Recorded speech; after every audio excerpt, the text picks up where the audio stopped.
ಭಾಳ ನಂತರದ ದಿನಗಳಲ್ಲಿ ಉಡುಪಿಗೆ ಆಗಮಿಸಿರುವಂಥ ಜಿಲ್ಲಾ ಉಸ್ತುವಾರಿ ಸಚಿವರು KDP ಮೀಟಿಂಗನ್ನು ದಿನ ನಿಗದಿ ಮಾಡಿ ಬಂದಿದ್ದರು.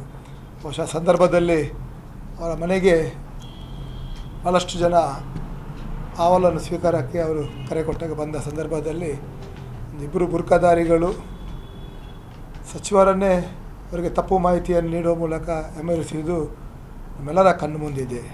ಒಂದು ಜವಾಬ್ದಾರಿ ಸ್ಥಾನದಲ್ಲಿರುವಂಥ ಜಿಲ್ಲಾ ಉಸ್ತುವಾರಿ ಸಚಿವರು ಸತ್ಯತೆ ತಿಳಿಯದೆ ಈ ರೀತಿ ಹೇಳಿಕೆ ನೀಡುತ್ತಿರುವುದು ಖಂಡಿತವಾಗಿಯೂ ಉಡುಪಿಯಂಥ ವಿದ್ಯಾವಂತರ ಬುದ್ಧಿವಂತರ ಜಿಲ್ಲೆಗೆ ಅದನ್ನು ಖಂಡಿತವಾಗಿ ಒಪ್ಪುವಂಥದ್ದಲ್ಲ.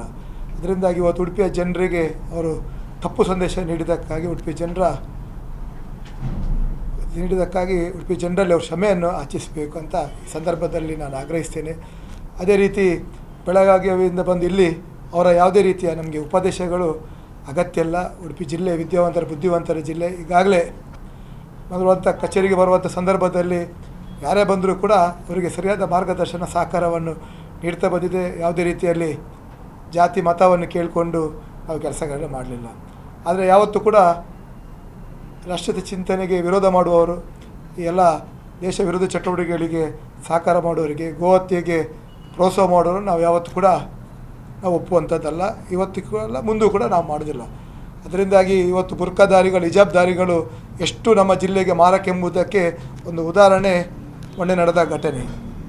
ಅವರ ಸ್ವಂತ ತಾಯಿಯನ್ನೇ ಕರೆಸಿ ಇವತ್ತು ಜಿಲ್ಲಾ ಉಸ್ತುವಾರಿ ಸಚಿವರಿಗೆ ಒಂದು ತಪ್ಪು ಮಾಹಿತಿ ನೀಡಿ ಅದನ್ನು ಕೂಡ ಅರ್ಥ ಮಾಡದೆ ನೇರವಾಗಿ ಮಾಧ್ಯಮಕ್ಕೆ ಉಡುಪಿ ಜಿಲ್ಲೆ BJPಯವರು ಅದರಿಂದ ಕಲಿಬೇಕು, ಶಾಸಕರೆಲ್ಲ ಕಲಿಬೇಕೆಂಬ ಹೇಳಿಕೆಯನ್ನು ಕೊಡಬೇಕಾದ್ರೆ ಅವರ ಮನಸ್ಥಿತಿಯನ್ನು ಎಂಬುದನ್ನು ಅರ್ಥ ಮಾಡಬೇಕು. ಈಗಾಗಲೇ ಕಳೆದ 3 ವರ್ಷದಲ್ಲಿ ಭಾಳಷ್ಟು ಜನರು ಮನವಿಯನ್ನು ಅಭಿವೃದ್ಧಿ ಬಗ್ಗೆ ಕೊಟ್ಟಾಗ ಯಾವುದೇ ಒಂದು ಮನವಿಗೆ ಸ್ಪಂದನೆ ಮಾಡಲಿಲ್ಲ, ಯಾವುದೇ ಒಂದು ಮನವಿಗೆ ಅವರ ಶಿಫಾರಸನ್ನು ಕೂಡ ಮಾಡಿಲ್ಲ. ಆದರೆ ಕೇವಲ ಒಂದು ಬುರ್ಕಾಧಾರಿಗಳೆಂಬ ದೃಷ್ಟಿಕೋನ ಹಿಡ್ಕೊಂಡು ತಕ್ಷಣ ಜಿಲ್ಲಾಧಿಕಾರಿಗೆ ಆ ಬಗ್ಗೆ ಅವರಿಗೆ ಸೂಕ್ತ ಕ್ರಮವನ್ನು ಒದಗಿಸಬೇಕು, ಅವರಿಗೆ ತಕ್ಷಣ ಜಾಮೀನನ್ನು ಮಂಜೂರು ಮಾಡಬೇಕಂತ ಈ ಸಂದರ್ಭದಲ್ಲಿ ನಾನು ಉಡುಪಿ ಜಿಲ್ಲಾ ಪೊಲೀಸ್ ವರಿಷ್ಠರಿಗೆ ಮನವಿಯನ್ನು ಮಾಡ್ತೇನೆ.